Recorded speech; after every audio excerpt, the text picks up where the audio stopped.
Perfect Serve customer webinar. My name is Carlene Anto, Vice President of Marketing for Perfect Serve, and I'm going to be your moderator today.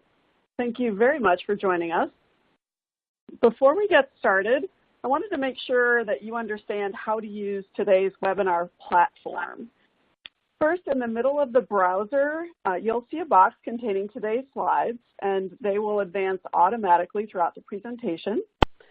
If the slides are hard for you to see, please make sure you have your browser expanded. To the right of the slides, you'll see a Q&A box that you can submit your questions in, and those questions will be addressed throughout the presentation. And then finally, in the lower right-hand corner, you'll find a resource list containing a PDF of today's slides that you may download and save. Just a couple of reminders, today's webinar is being recorded for those that are unable to join us today. As an audience member, you are in listen-only mode, so please make use of the Q&A box to communicate with our speakers.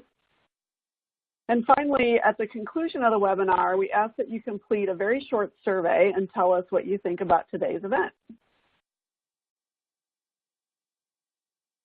I also would like to mention that we are in the process of evolving our customer newsletter to incorporate some of your feedback about better ways to keep you informed, and we hope to distribute that newsletter this week, so please keep an eye out for it. With us today are two Perfect Serve leaders. Mary Hatcher is our Vice President of Product Development, and Jeff Brown is our Senior Vice President of Accounts. And at this time, Jeff, I'd like to turn it over to you. Great. Thank you, Carlene. Good afternoon, everyone. This is Jeff. Thanks for joining us today. If this is your first webinar, welcome. If you've participated previously, thank you for joining again. We really appreciate your continued support.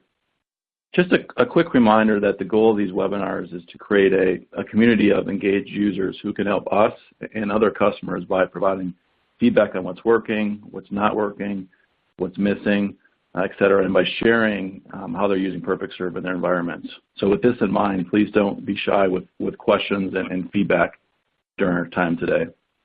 In terms of an agenda, Mary will be leading our discussion, and it will really be focused on the product. So first, she's going to give us an update on some new integrations that have been recently released or soon will be available.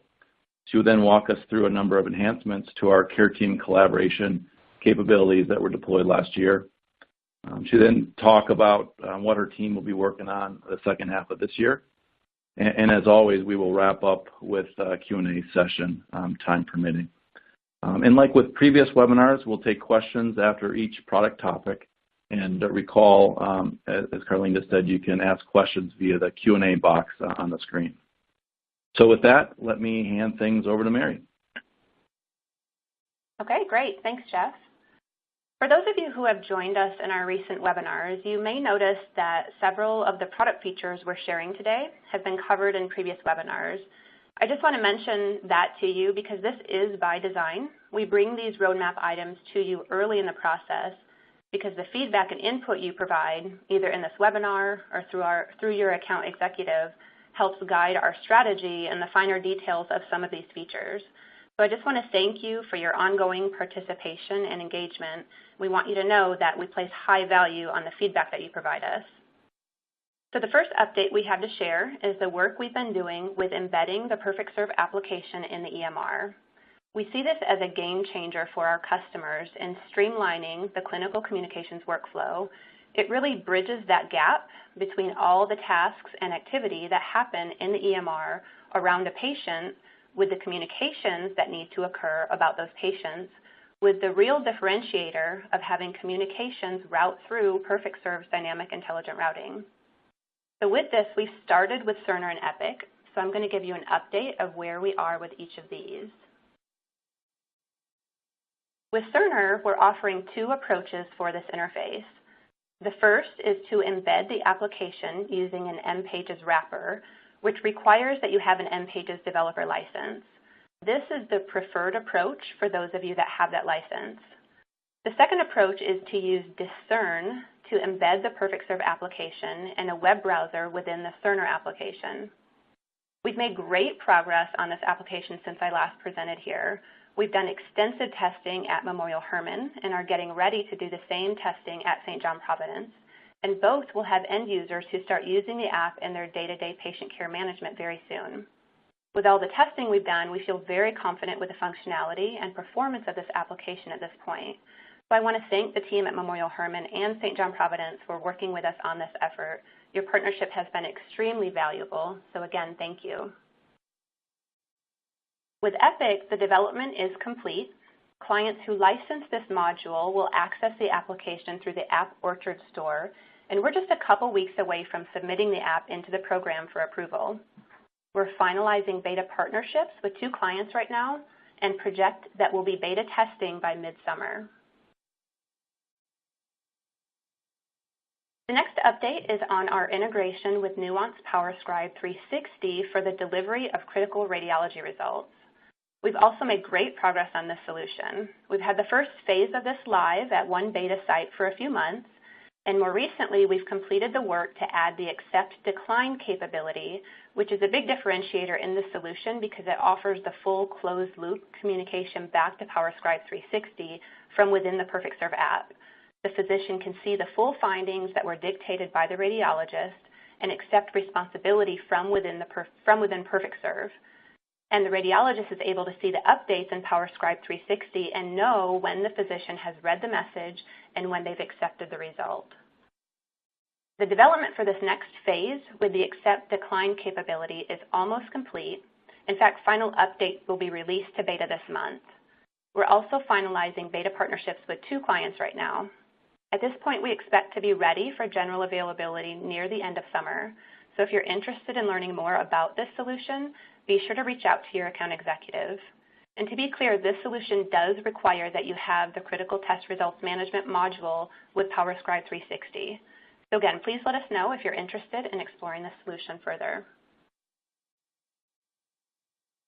The next update I want to provide is on the scheduling integration work we've completed. You probably know by now that we have completed an integration with both QGenda and Amion, which allows clients who are using these solutions to manage more complex schedules to continue leveraging them while still benefiting from PerfectServe's communication and collaboration platform. With these integrations, we can now sync data from an Amion or QGenda schedule over to a corresponding schedule within PerfectServe and then use that information when we send a communication. Thank you again to Memorial Hermann and to Mercy Health, who are our beta partners in these integrations. We're now finished with beta and ready for everyone to start using it. So if you are using either of these scheduling solutions, consider reaching out to learn more. If your staff is currently entering their schedules twice, I'm sure they would appreciate having the integration in place so they don't have to do that. You can see on the slide here the additional scheduling vendors that we've looked at and have considered for future integration. Some of these are further along in the process than others, and I really expect we'll work more closely with these additional integrations in 2019. Next is Round Robin. I went into a lot of detail on this in our last webinar, but just to make sure everyone knows what this is, it's a workflow that is most commonly used by large groups of physicians who are handling a high volume of new admissions or consults. In these situations, you'll often find that instead of having a single physician responsible for these communications, there are actually several physicians responsible during any given shift, perhaps 3, 4, or 5 of them. And when this is the case, a common way to divide these up is to rotate through the group of physicians, giving the first consult to the first doctor on the list, the second consult to the next doctor, and so on, and then start back at the beginning of the list after each doctor has been contacted. So just an update here, development is complete. Thank you to Triage for Pediatrics, who is currently beta testing this functionality. So far, it's been going great. Since this solution doesn't require any integration work, beta testing tends to be much faster. So we expect to be generally available with this solution in the next 4 to 6 weeks. It's actually remarkable how many groups actually need this solution, but they just handle it manually by putting a person in the middle of the process who's responsible for tracking which doctor is the next one up to receive a consult, for example, and they'll just manually redistribute the communication to the appropriate physician. So if this is something that can benefit your physicians and allows you to take a person out of the middle of that process, be sure to reach out and let us know. I'm going to pause here for a moment and pass it back to Jeff, who I think may have a few questions. Jeff? Thanks, Mary. And just as a reminder, if you do have questions, use the Q&A box on your screen. To start things off, Mary, I do have a question about the EMR integration, and it's something I hear from our customers. If I'm on the patient record and click on that conversations tab that you showed us, will I see all conversations and messages for that patient, regardless of who initiated them? For example, if I'm a charge nurse, would I have access to all messages regarding that patient? Okay, yep, good question. So that will be available very soon. It's currently not in this beta version that we're using for testing, but it's something we're working on now and expect to have available in the coming months. So this will allow staff within a unit to see messages that anyone else has had about that patient, anyone else in that unit has had about that patient. And you mentioned the charge nurse having the ability. Another common need for it is nurses to use it for transition of care after shift change. It allows them to see activity that happened on the prior shift. So that will be available in that application very soon. Great, thanks. We do have a question here from customer. Let's see here. So the Nuance PowerScribe integration is about delivering radiology findings. Do we also have plans for automating the delivery of lab results? Okay, that's a really good question. So one of the benefits of having PowerScribe 360 as part of that process is it gives the radiologist a user-friendly application to view the status of the critical radiology result message so they can see that the doctor has accepted it, and that's tracked in that system. Most lab systems don't have this closed-loop capability, so it presents some additional challenges in the workflow. Our platform is fully capable of receiving the critical lab result message, delivering it to the right physician, invoking rapid repeat notifications, forcing them to accept or decline, and then communicating back to a source system that it has been accepted. Not all lab systems have the capability to receive the updated status message from us. That said, we're currently working with several clients on a critical lab results workflow. What's worked well for us so far is to begin with a manual process through PerfectServe, where the lab tech sees there is a critical lab result and they use PerfectServe to communicate it. The doctors have custom workflows built in for these results. And so beginning with this approach enables us to kind of smooth out the communication workflow process before we take the next step and start delivering them automatically from the lab system. So in summary, yes, we have the ability to do it, and it's something that we're working on currently with several customers, and we plan to have a more packaged offering for it very soon. Great, thanks. Let's just see here. Okay, there's another question here regarding QGenda. What does the implementation process look like for the customer? And I'm assuming, however you answer this, maybe touch on both QGenda and Amion if there's anything different. Sure. Okay.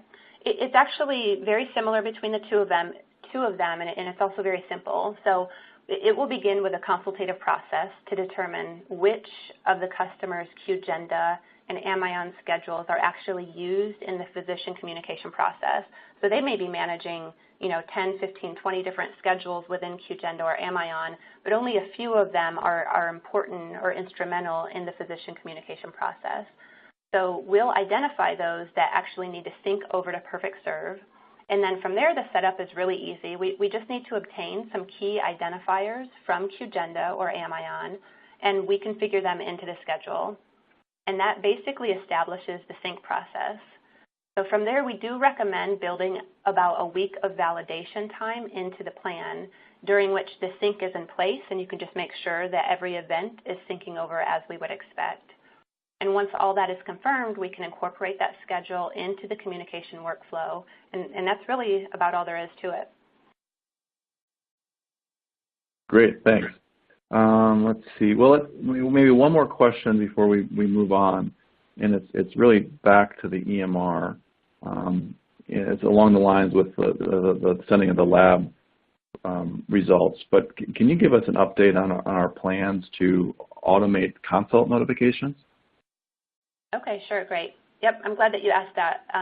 So now that we have the accept decline development done, We're able to apply that to any workflow.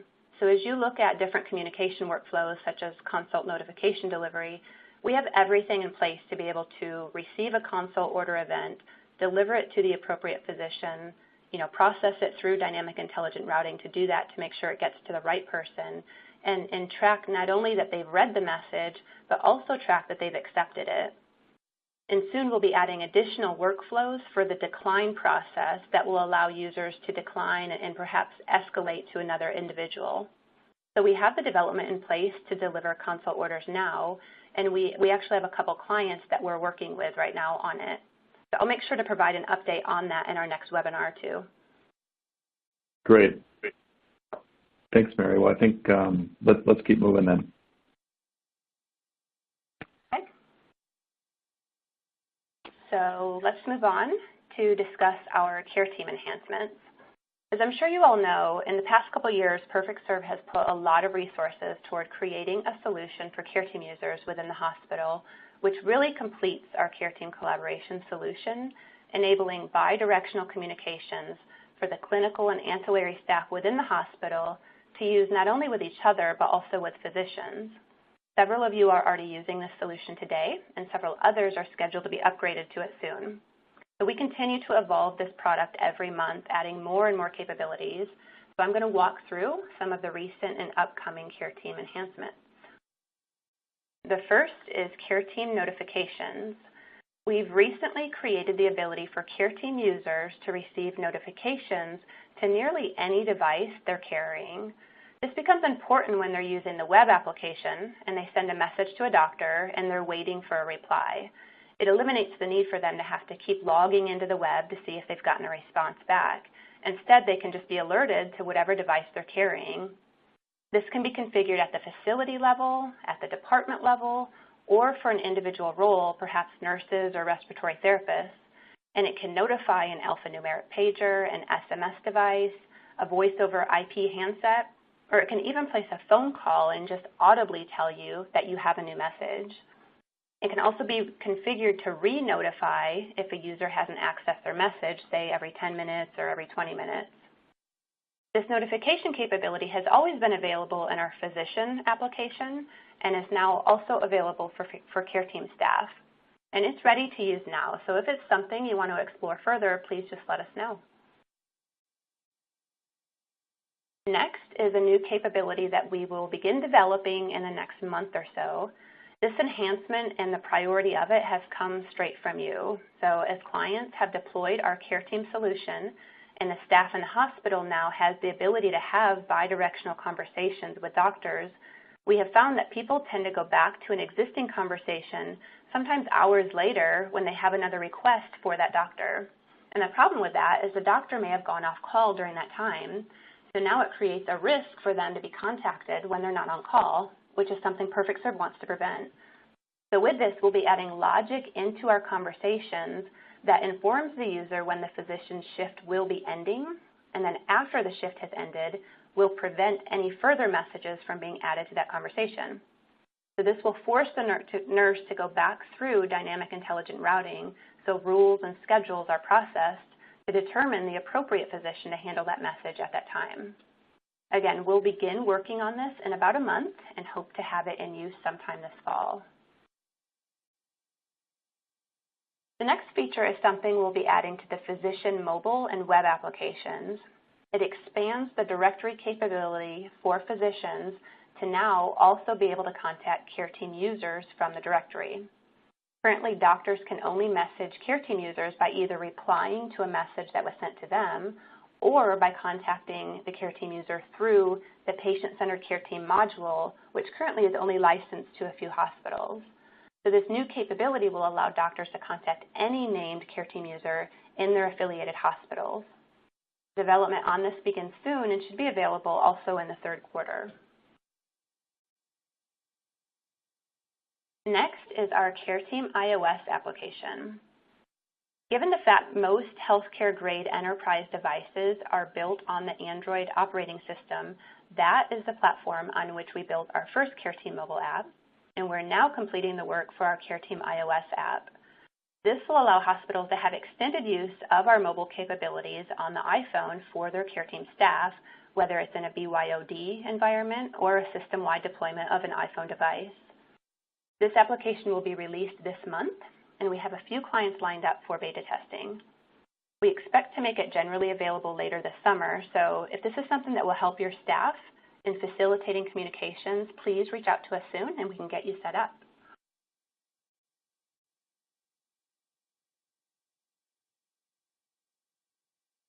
The final care team enhancement I'll mention today is a progress we continue to make on our alerts and alarms middleware integration. The end result of this development is to have a comprehensive solution in which we'll deliver and manage the acknowledgement of alerts that originate from several different sources, including nurse call. These can be delivered to any care team member that's using PerfectServe. This solution leverages the care team notification enhancements that I mentioned a couple slides back. And that's an important part of this workflow because it ensures fail-safe delivery of the alerts through repeated notifications. In this quarter, we're beginning the final phase of the alerts and alarms development, which is to add the ability to accept or decline an alert. So this includes the ability to automatically communicate back to the source system the read time and the time it was accepted. So we are still seeking beta partners for this capability, so please let us know if you're interested in working with us. And I'm going to pause again and hand it over to Jeff to see if we have any questions. Jeff? Thanks, Mary. Let me check. There is a question about fees in here. One is specific to the fees associated with the QGenda integration, Mary. I missed this on the last section. Can you touch on that? Sure, absolutely. So we have two different price points for it. I'm kind of going by memory here a little bit, but we charge differently for people purchasing it in the group or practice setting versus a hospital that wants to deploy it. So if a hospital is doing it enterprise-wide, the list price for that is it's an annual software fee of $10 per bed. That's the enterprise-wide cost of it. If you're wanting to do it at the group or practice level, we'll bill for that monthly, and it depends on how many schedules we end up needing to sync. I think that it's 1 through 8 schedules is $50 per month, and 9 or more schedules is $100 per month, and that's charged at the group or practice level. Great. Thanks, Mary. Well, I know you've got a few more slides to cover regarding some future stuff that your team's going to be working on. So why don't we move forward, and then if there's time at the end, we can circle back with a few of these other questions that have popped in the queue. Okay, that sounds great.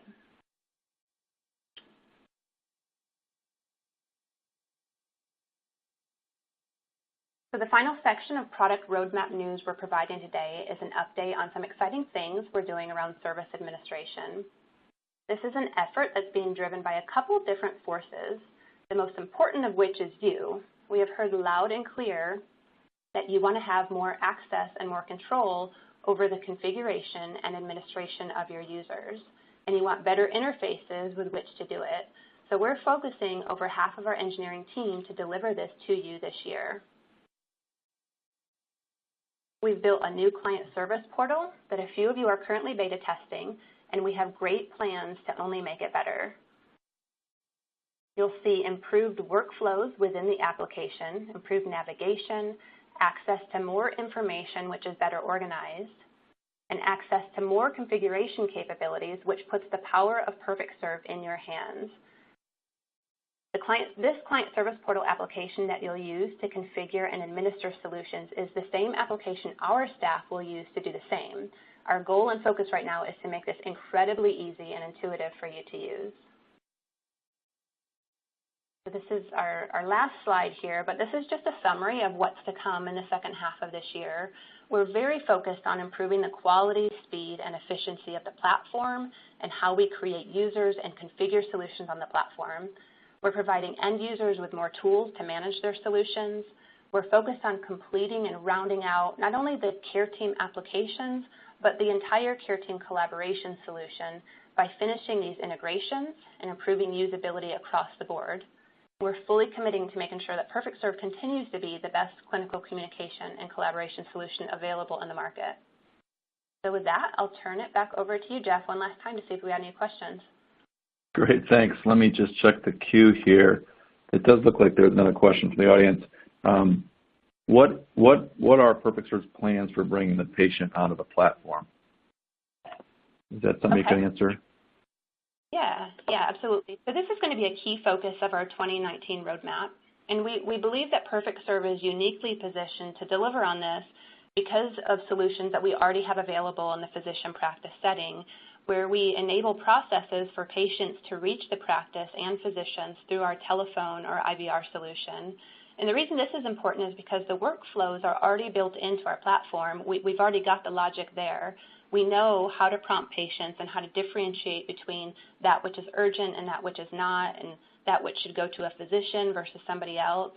So the next step is really to just bring the patient on the platform as a named user. And there's several different options there that we're researching and exploring. So that's definitely a focus in 2019 for us. Great. Thanks, Mary. That looks like we got through the majority of the questions here in the queue. So with that, I know we just have a few minutes left. Let me hand things over to Carlene to wrap things up. Well, thanks, Jeff and Mary, and thanks to the audience for those great questions. Just as another quick reminder, you can access today's slides in the resource list located in the lower right-hand corner of your webinar console. Also, want to make sure I talk about a couple of final items before we sign off. First and foremost, we do have some upcoming webinars we want to make you aware of. There's a free educational webinar scheduled for next week, same time, next Tuesday at May 15th, and it's called Clinical Communication and Collaboration Technology, One Nursing Leader's Journey, and we're excited to feature Corey Wirtz, who is the Chief Nursing Officer of a PerfectServe client, Mercy St. Rita's Medical Center, and we hope that you will be able to join us for that webinar. You can register for that webinar by clicking on the icon that's at the bottom of the webinar platform. It looks like a link, and that will take you directly to the registration page. And if you have any trouble with that, you can always use the link that's on this slide as well, or go to our website and look at the event section. We also have the next 2 quarterly customer webinars scheduled for August 14th and October 30th. So we look forward to seeing you there. And I think that's it. I want to thank you. This concludes our webinar. We appreciate your time, and we know it's valuable, and we would appreciate it if you would take a quick survey and tell us about how we did and what your feedback is like about this 30-minute webinar format. Thank you, and have a great day.